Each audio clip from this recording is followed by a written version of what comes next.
Female CEO pretends to sleep to test the single dad, then she freezes when seeing what he does.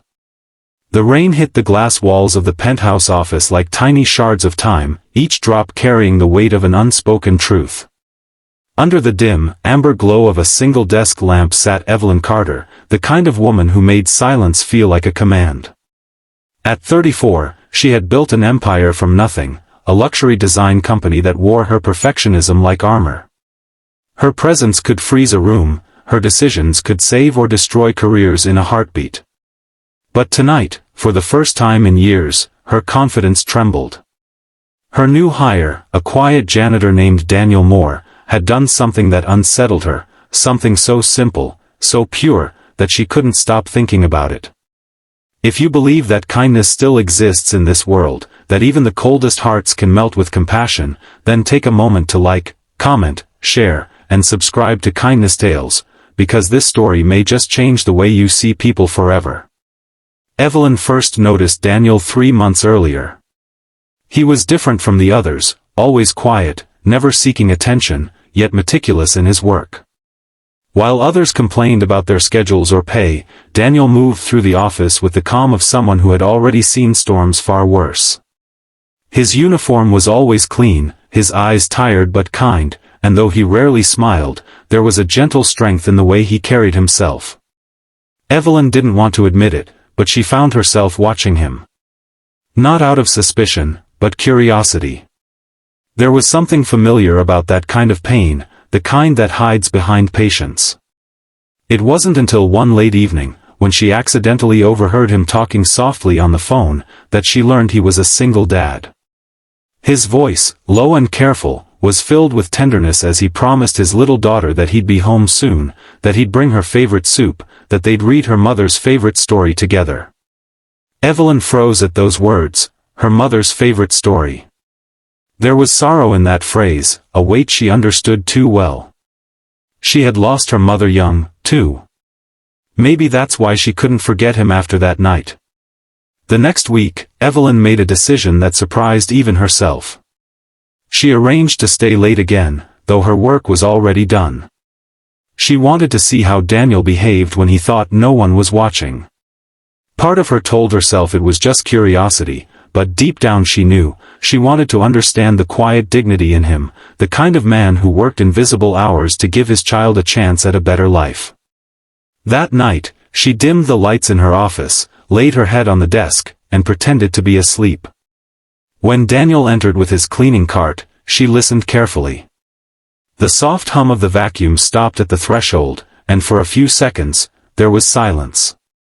Then she heard him sigh, not in frustration, but in exhaustion. He moved quietly, cleaning around her desk so as not to disturb her. Every motion was careful, respectful. Evelyn felt something twist inside her, guilt, perhaps, for how she'd treated people like him before, without ever seeing their humanity. But then came the moment that changed everything. As Daniel reached for the trash bin near her desk, he noticed a photograph lying face down on the floor. He picked it up and turned it over. It was a picture of Evelyn with her parents, taken years ago, before life had hardened her. She saw through half-lidded eyes as Daniel looked at it, his expression softening.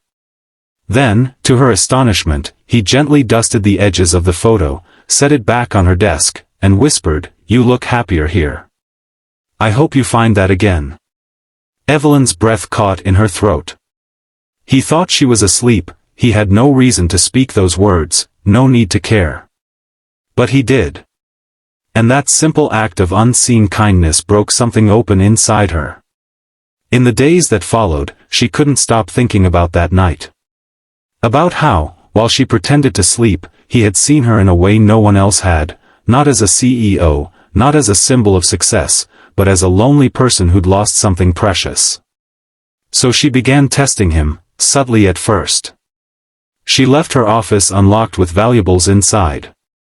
Not once did he take anything.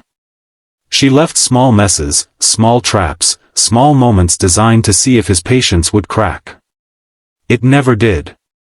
In fact, one evening, when she deliberately spilled coffee on the carpet before leaving, she returned hours later to find not only the stain gone but a small paper note placed neatly on her desk. Please don't stay too late. The city is safer when people rest. The simplicity of it broke her. No one had spoken to her like that in years. No one had cared whether she rested or not. Evelyn began seeing him differently. He wasn't just a janitor, he was a man quietly carrying an entire world on his shoulders. So she decided to learn more. Through company records, she discovered that Daniel's wife had passed away 2 years ago from leukemia. His daughter, Emily, was only 7. He worked 2 jobs and spent every penny on her education and medical care. He never asked for help, never complained, never missed a shift. And yet, every note from his supervisors said the same thing: kind, humble, dependable. Evelyn sat in her office late that night, reading his file through tears. So, she came up with a plan, one she thought would change his life. She called him into her office the next morning, pretending to need assistance with maintenance. When he arrived, nervous and unsure, she handed him a set of new uniforms embroidered with his name, and told him the company was introducing a new internal promotion program. She wanted him to apply. But Daniel refused politely, saying he wasn't qualified. Evelyn insisted. She wanted to sponsor his training, help with his daughter's schooling, maybe even move him into a better position. But he only smiled and said softly, "Ma'am, I'm grateful, but I don't want to take what I didn't earn." Those words hit her harder than she expected. For years, she'd climbed ladders built on deals, shortcuts, and ruthless decisions. Yet here stood a man who'd rather struggle than accept something unearned. That night, Evelyn couldn't sleep. She realized that somewhere along the road to success, she had lost the values that once made her human. Weeks passed. She began spending time at the office differently, sometimes helping Daniel with small cleaning tasks, sometimes talking to him about life.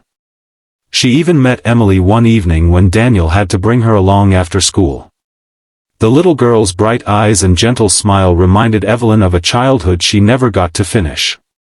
Emily gave her a small handmade bracelet and said, "Daddy says you're the lady who helps people." Evelyn didn't know what to say. Slowly, her walls began to fall. The cold CEO who once measured worth in numbers began to see worth in people. Daniel's quiet perseverance changed her, healed her in ways she hadn't known she needed. But then, one night, she overheard him speaking on the phone again. This time, his voice broke. The hospital bills had increased. He didn't know how to afford Emily's next treatment. Evelyn's heart shattered. She wanted to help, but she knew he would never accept charity.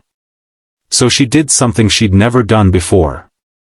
She created a new project, the Hope Program, a corporate initiative offering scholarships and support to employees' families in need. She named Daniel as the first official recipient, though she never told him she designed it for him. When she announced it company-wide, Daniel cried silently in the back of the room, holding Emily's hand. For the first time, Evelyn felt a different kind of pride, not the pride of achievement, but the pride of compassion. Months later, on a rainy evening similar to the first night she had pretended to sleep, Daniel approached her office once again. This time, he carried something, a small, framed photo of Emily and Evelyn together from the company picnic. He placed it on her desk and said softly, "You've changed our lives, Ms. Carter. But I think you've changed yours too." She smiled through tears, realizing he was right. In trying to test his kindness, she had rediscovered her own. If this story touched your heart, if it reminded you that kindness still has the power to heal, to change, and to rebuild lives, then please take a moment to like, share, and subscribe to Kindness Tales. Every click helps spread compassion in a world that needs it more than ever. Speech balloon special request to comment. Tell us in the comments, what's one act of kindness that changed your life or someone else's? Your story might inspire someone who needs hope tonight.